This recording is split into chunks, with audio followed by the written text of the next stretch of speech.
Sa gitna ng tahimik na lungsod ng Talisay, Negros Occidental, nakatayo ang isang lumang gusali, matikas, maringal, ngunit may kakaibang lamig na bumabalot dito tuwing dapit-hapon.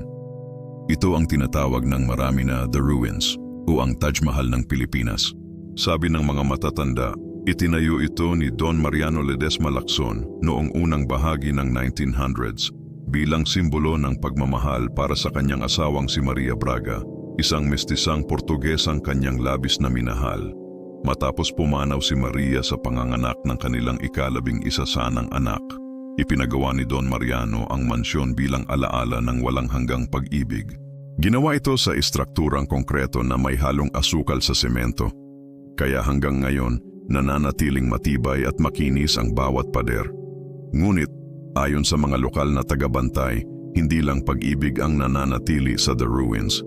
Minsan daw, sa katahimikan ng gabi, naririnig nila ang mga yapak ng babae sa lumang pasilyo at ang malumanay na tunog ng piano mula sa bulwagang matagal nang walang laman.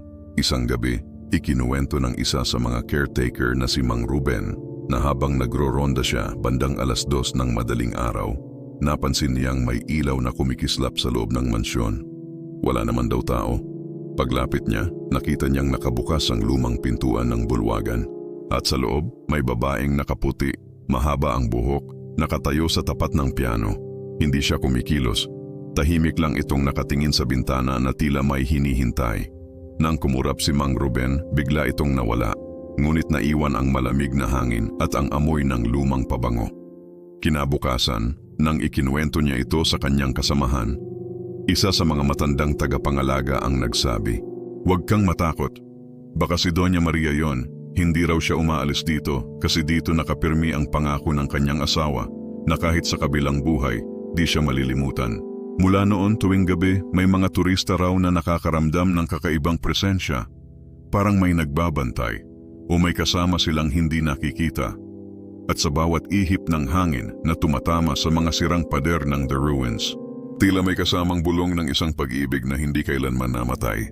Pagkatapos ng ilang linggo, dumating ang grupo ng mga estudyanteng turista mula sa Cebu. Excited silang makita ang sikat na Taj Mahal ng Pilipinas, ang The Ruins. Mainit ang araw noon at tila walang kakaiba habang sila'y naglilibot. Ngunit nang lumalim ang hapon at nagsimulang lumubog ang araw, napansin ng isa sa kanila, si Ella, ang kakaibang liwanag sa loob ng lumang bulwagan. Parang may aninong dumadaan sa bintana, kahit walang sino man sa loob.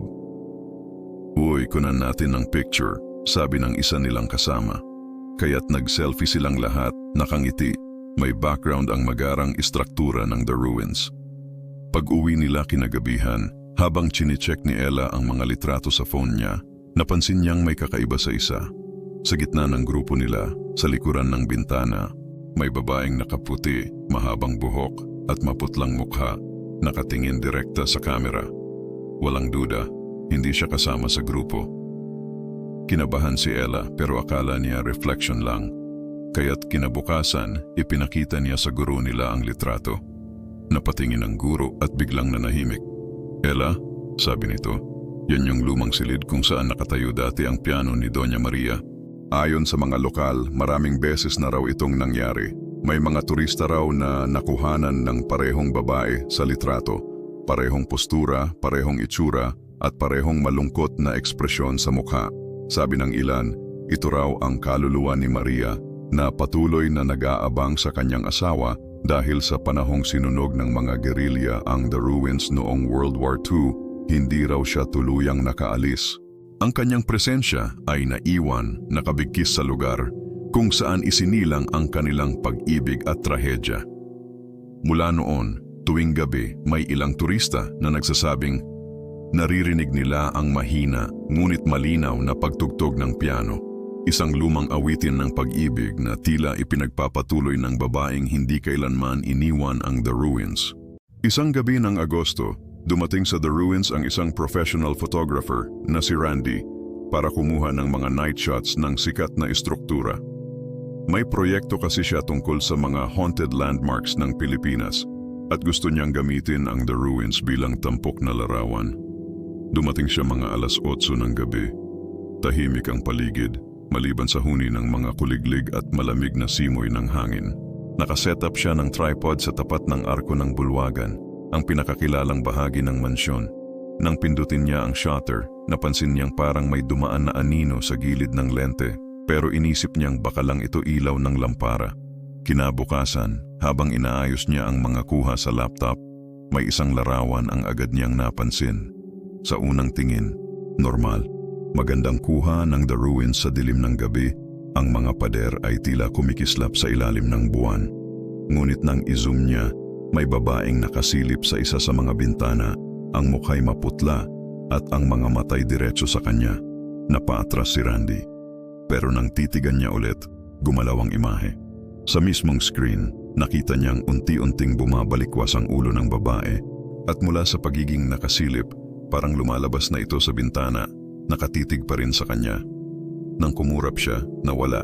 Tiningnan niya ulit ang ibang files, pero sa bawat frame ng picture, unti-unti, lumalapit ang babae sa camera. Hanggang sa huling shot, ang mukha na mismo ni Randy ang nasa frame, pero ang babaeng iyon ay nasa likod niya. Nang sandaling iyon, bigla niyang naramdaman ang malamig na hangin sa batok niya at ang mahina ngunit malinaw na bulong, "Bakit mo ako kinukunan?" Mabilis niyang pinatay ang laptop at lumabas ng silid. Pagbalik niya kinabukasan, sinabi ng mga caretaker, "Hindi ka dapat nag-shoot dito ng gabi. Marami nang nagsubok pero may dala palaging kakaiba pag-uwi." Sabi ni Randy, simula noon hindi na siya nagpicture ng kahit anong lumang gusali. Dahil minsan, ang lente raw ay nakakakita ng mga hindi na dapat makita. Isang gabi ng Nobyembre, may isang babae na nagngangalang Lara, isang tourism student na nag-volunteer bilang tour assistant sa The Ruins. Dahil may paparating na event kinabukasan, pinayagan siya ng caretaker na mag-overnight para magbantay ng gamit. Tahimik ang paligid. Tanging mga alitap-tap at simoy ng hangin ang maririnig. Habang nakaupo siya sa veranda ng lumang gusali, napansin niyang tila may mahinang tugtugin na nagmumula sa loob. Parang lumang piano piece, mabagal, malungkot, tila may kasamang kirot at pangungulila. Naglakad siya papasok. Baka may naiwan lang na speaker o cellphone, bulong niya sa sarili. Ngunit habang papalapit siya, lalong luminaw ang bawat nota. Ang tunog ay galing sa lumang silid kung saan nakatayo ang dating grand piano ng pamilya Ledesma. Ang mismong instrumentong tinugtog ng may bahay noon bago sila nasawi sa sunog. Binuksan niya ang pinto. Walang tao. Ang piano ay naroon pa rin, may alikabok at kalawang na sa mga tuts. Ngunit malinaw, patuloy pa ring tumutugtog. Lumapit siya ng dahan-dahan, ang mga kamay niya nanginginig.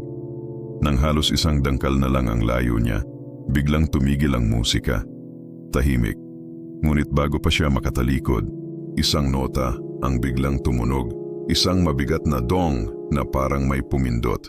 Tumingin siya sa mga tuts. May marka ng daliri sa alikabok, 2 kamay, at sa takip ng piano, nagsimulang mabuo ang hugis ng isang babae, nakasuot ng lumang saya, nakangiti, ngunit may mga luha sa mata.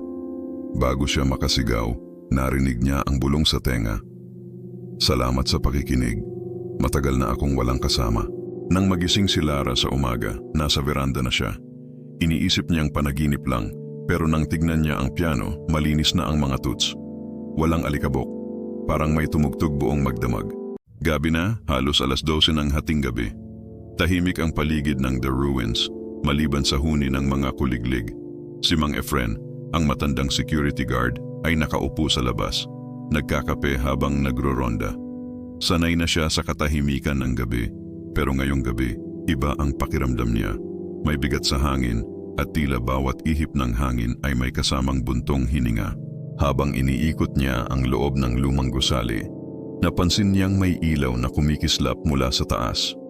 Akala niya ay flashlight lang ng kapwa guard, pero nang tumingala siya, nakita niya ang mga anino sa pader, mga aninong nagsasayaw. Parang mga magkasintahan na magkahawak kamay, umiikot sa tugtog na hindi niya marinig. Minsan lumalapit, minsan naglalaho. Pero malinaw, may hugis babae at lalaki. "Hoy! Sino kayo diyan?" sigaw ni Mang Efren. Walang sumagot. Ang mga anino ay biglang tumigil at sabay lumingon sa direksyon niya. Nanindig ang balahibo niya. Dahan-dahan siyang umatras, Ngunit habang papalayo siya, may malamig na kamay na dumampi sa balikat niya. Hindi lahat ng alaala ay kayang mawala. Isang tinig ang bumulong. Dito kami unang nagkita at dito rin kami natapos. Nang lingunin niya, wala namang tao. Ngunit sa lupa, nakita niyang may bakas ng 2 paa. Isa pang lalaki, isa pang babae. Dahan-dahan yung naglaho, kasabay ng pagpatay ng mga ilaw ng buong compound. Kinabukasan, ikinuwento ni Mang Efren ang nangyari, pero walang naniwala. Ngunit simula noon, tuwing gabi sa parehong oras, nakikita pa rin daw niya ang sumasayaw na anino sa mga pader at ang hangin ay tila may dalang lumang tugtugin ng piano. Isang linggo matapos ang insidente ni Mang Efren, dumating naman ang isang photographer na nagngangalang Lance. Gusto niyang kunan ng litrato ang The Ruins sa gabi para raw sa isang travel magazine na nagtatampok ng mga lumang estruktura sa Pilipinas. Habang kinukuhanan niya ang gusali, ramdam niya agad ang kakaibang ambience, ang katahimikan, ang malamig na simoy ng hangin, at ang liwanag ng buwan na tumatama sa nasunog na pader. Ito yung perfect shot, sabi niya habang inaayos ang tripod. Kinuha niya ang ilang kuha, 1, 2, 3, hanggang sa maramdaman niyang may nakatingin sa kanya. Paglingon niya, walang tao. Pero nang silipin niya ang camera screen, napatigil siya. Sa bawat kuha niya, may babaeng nakaputing bestida sa background. Nasa likod ng arko, nakatayo at tila nakatingin sa kanya.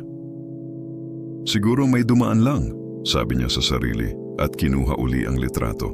Pero ngayon, lumapit siya ng kaunti. Pag-check niya ulit sa camera, ang babae ay mas malapit na.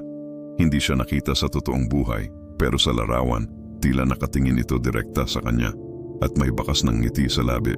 Nanginig ang kamay niya. Bigla niyang naisip ang kwento ni Mang Efren, ang magkasintahan na nasunog kasama ng The Ruins. Habang nagmamadali siyang nag-empake ng gamit, nakarinig siya ng mahinang tinig sa hangin. Salamat sa pagbalik ng aming larawan. Paglingon niya, ang screen ng camera ay nag-flash mag-isa at sa huling kuha, makikita ang isang magkasintahang sumasayaw sa gitna ng guho, tila buhay sa loob ng larawan. Kinabukasan, nang subukan niyang buksan muli ang file sa laptop, lahat ng litrato ay blanko, maliban sa isa. Isang imahe ng 2 anino, magkahawak kamay sa ilalim ng buwan, na tila nakatingin sa kanya. Isang gabi ng Biyernes, isang turistang babae mula sa Cebu ang nagngangalang Clara ang dumating sa The Ruins. Mahilig siya sa mga historical sites, kaya't kahit mag-isa, nagpasya siyang magstay hanggang gabi para makita raw ang ganda ng lugar kapag tinatamaan ng buwan. Tahimik ang paligid. Tanging tunog ng mga kuliglig at hampas ng hangin sa mga pader ang maririnig. Habang naglalakad siya sa paligid ng fountain, napansin niya ang tunog ng halakhak. Parang bata. May bata pa dito ng ganitong oras? Bulong niya sa sarili. Nilingon niya ang paligid pero wala. Sa halip, may nakita siyang maliit na bolang kulay pula, gumulong mula sa likod ng pader. Napahinto siya. Hello? May bata ba rito? Walang sumagot. Lumapit siya at pinulot ang bola. Ngunit nang tiningnan niya ito ng mabuti, may bakal na marka ng kamay, tila paso, at sobrang lamig ng bola, parang galing sa ilalim ng lupa. Sa gilid ng kanyang mata, may nakita siyang anino ng batang nakatayo sa hagdan, nakaputing damit at nakayuko. Lumapit siya, ngunit pag-angat niya ng tingin, nawala ang bata. Maya-maya, may malamig na hangin na dumampi sa batok niya, kasunod ng mahinang bulong. Balik mo, bola ko. Mabilis siyang tumakbo, iniwan ang bola sa sahig at halos madapa sa pagtakbo palabas ng gusali. Pagdating niya sa labas, napansin niyang ang bintana sa itaas ng The Ruins ay may bata na nakasilip, ngunit wala na ito nang igalaw niya ang flashlight. Kinabukasan, sinabi niya sa tour guide ang nakita niya. Ngumiti lang ito ng pilit at sinabing, hindi ka nag-iisa. Madalas siyang magparamdam sa mga taong may mabuting puso. Sabi nila, anak daw siya ng isang trabahador na namatay noong sunugi ng mansion. Hindi siya nakalabas noon, kaya hanggang ngayon, naglalaro pa rin. Si Mang Efren, isa sa mga matagal ng security guard sa The Ruins, ay sanay na sa mga kwentong kababalaghan. Sabi niya, matagal na ako rito, bata pa ako, marami na akong nakita, pero wala akong pinaniwalaan. Hanggang sa nangyari yon, araw ng Sabado, bandang 12:00 ng gabi, nag-iikot si Mang Efren sa paligid ng gusali. Karaniwan na yon sa kanya. Tinitiyak niyang walang naiwan o pasaway na nagtatago sa dilim. Bitbit ang flashlight, naglakad siya sa pasilyo sa likod ng fountain. Tahimik, hangin lang ang maririnig. Pero nang sinipat niya ang orasan sa bulsa, 12:37 a.m. Malapit na rin ako mag-break, sabi niya. Ngunit pag-ikot niya sa kabilang bahagi, napansin niyang parang may nagbago. Ang mga halaman na dati niyang dinadaanan tila ibang-iba ang ayos, at ang fountain, tuyo. Sinipat ulit niya ang orasan, 12:37 a.m. pa rin. Ha? Kanina pa to ah? Bulong niya. Inikot niya ulit ang gusali. Pagbalik sa parehong lugar, parehong eksena. Parang umiikot lang siya sa isang walang katapusang oras. Maya-maya, may narinig siyang tiktak ng orasan mula sa loob ng mansion. Pero wala naman talagang orasan doon. Sinundan niya ang tunog hanggang sa makarating sa lumang dining area. Doon, nakita niya ang anino ng isang lalaki. Nakaupo sa mesa, nakayuko at tila umiiyak. "Sir, may tao po ba rito?" Tanong niya. Ngunit nang lapitan niya, wala na ang lalaki. Sa halip, sa mesa ay may lumang bulaklak na tuyong-tuyo. At sa tabi nito ay isang piraso ng papel na nakasulat. Hindi lahat ng naiwan ay kayang kalimutan. Nang mabasa niya iyon, biglang humangin ng malakas at parang nagliwanag ang buong paligid. Napapikit siya sa sobrang silaw. Pagdilat niya, nasa labas na siya ng gate ng The Ruins. Sinilip niya ang relo, 3:02 a.m. na. 3 oras ang lumipas pero para sa kanya 1 minuto lang. Pagbalik niya sa guardhouse, nakita niya ang kanyang logbook. May sulat doon na hindi niya maalala kung kailan niya naisulat. Ang oras ay hindi gumagalaw sa mga lugar na puno ng alaala. 1 buwan matapos ang karanasan ni Mang Efren, dumating sa The Ruins ang isang magkasintahang turista, Elena at Marco, parehong mahilig sa mga lumang lugar at litrato. Plano nilang mag-propose doon kasi sabi ni Elena, ang The Ruins ay parang pag-ibig, kahit wasak, maganda pa rin. Bandang hapon, nag-set up si Marco ng tripod. Hinintay nila ang sunset para sa litrato. Pero habang nag-aayos, may lumapit na matandang babae, nakasuot ng lumang bestida at may dalang maliit na kandila. Ngumiti ito at nagsabi, "Magandang gabi. Narito ba kayo para sa kasal?" Natawa si Elena, "Hindi po, photoshoot lang." Ngunit ang babae seryoso lang na tumango. Akala ko'y kayo na ang susunod." At bago pa sila makapagtanong, naglaho ito sa hangin, literal na parang usok. Kinilabutan sila pareho pero inisip nilang baka caretaker lang yon. Nagpatuloy sila sa pagkuha ng litrato hanggang lumalim ang gabi. Habang kumakain sila sa gilid ng fountain, may narinig silang mga tunog ng biolin at kampana. "Teka, may event?" tanong ni Marco. Ngunit nang tumingin sila sa paligid, walang tao. Ang fountain ay may umaagos na tubig at ang mga paso ng bulaklak ay may mga sariwang rosas. Gayong kanina'y tuyo na ito. Paglingon nila sa veranda, may mga taong nakasuot ng barong at saya, nakatingin sa kanila at nakangiti. Ang mga ito'y tila mga anino lang, parang mga multo mula sa ibang panahon. Isa sa kanila, isang lalaking matangkad at gwapo, ang lumapit kay Elena at iniabot ang isang lumang bulaklak. "Sa wakas, bumalik ka," sabi nito, bago muling naglaho kasabay ng pagpatay ng mga ilaw sa paligid. Pag-uwi nila, tinignan ni Marco ang mga litrato sa kamera. Ngunit sa bawat larawan, hindi sila ang nasa frame, kundi isang mag-asawa na nakasuot ng lumang damit pangkasal at sa likod nila, ang mga multong bisita ng isang kinalimutan ng kasal. Lumipas ang maraming taon at sa dami ng mga kwentong narinig, isang caretaker na lang ang nanatili sa The Ruins, si Mang Ador. Tahimik, magalang at matagal nang nagbabantay sa lugar. Sabi niya, marami nang dumating at umalis. May mga nakakita, may mga narinig, pero isa lang ang hindi nagbago. Tuwing gabi ng 14 ng buwan, ang The Ruins ay muling nabubuhay. Ilang beses na niyang nakita ang mga ilaw na kusaraw nagbubukas, ang mga bulaklak sa hardin na biglang sumisigla, at ang mga aninong naglalakad sa veranda, nakangiti, sumasayaw, at nag-aalay ng bulaklak sa gitna ng fountain. Isang gabi, nagpasya siyang manatili hanggang hating gabi, dala ang rosaryo at lumang lampara.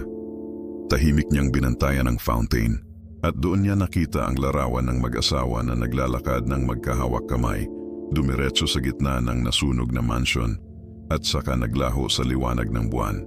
Hindi sila multo, mahina niyang bulong. Sila ang alaala ng pag-ibig na di nasunog ng apoy. At mula noon, bawat gabing dumaraan, ang The Ruins ay tila hindi na nakakatakot, kundi isang banal na lugar kung saan ang pag-ibig ay naging walang hanggan. Marami pa rin ang nakararanas ng kakaiba rito, mga tinig, mga hakbang o malamig na dampi ng hangin. Ngunit sabi nga ni Mang Ador, huwag kang matakot, ang nararamdaman mo ay hindi puot, kundi pagmamahal na naiwan. Maraming salamat sa panonood ng kwentong ito tungkol sa The Ruins, ang Taj Mahal ng Pilipinas, kung saan ang pag-ibig ay hindi namatay kundi nagbantay. Kung gusto mo pa ng mga kwentong kababalaghan, misteryo at kasaysayan, i-like, i-share at mag-subscribe sa Ghostery, kung saan ang bawat dilim ay may kwentong naghihintay.